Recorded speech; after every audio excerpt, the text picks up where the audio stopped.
खैबो फेमस हो को छौड़ा जाता ना।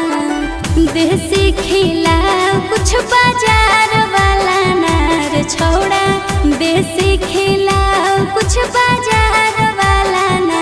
तो छोड़ी लिट्टी चोखा हाको बड़ी नहमी गे खाले बिहार वाला ना।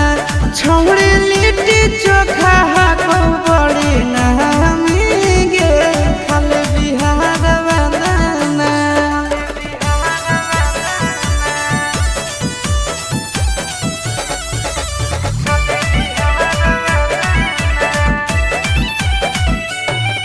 सुनलिए है वाटर पर कावा में ठंडा है पानी, नहइला से ओकरा में निखर है जवानी।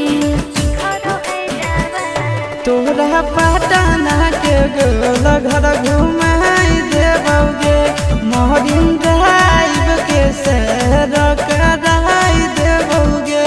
छौड़ा महजा दिलाई दे गंगा किनार वाला नार, छौड़ा महजा दिलाई दे गंगा किनार वाला नार। तो छोड़ी लिट्टी चोखा हाको बड़ी नहमी गे खाले बिहार वाला ना।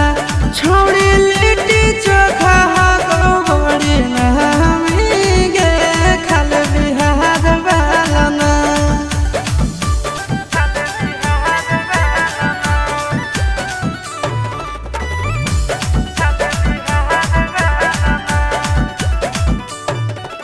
पूछो नहीं छूटे हो रह जगह तू घूमोई है, फेमस मगहिया वाला पान भी खिलोई है।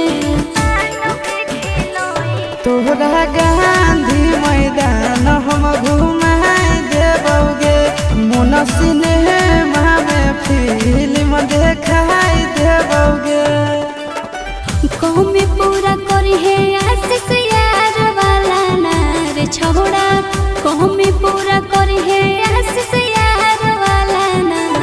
अहगे जमुई के छौड़ा कई बड़ी नहमी गे करे में प्यार वाला ना।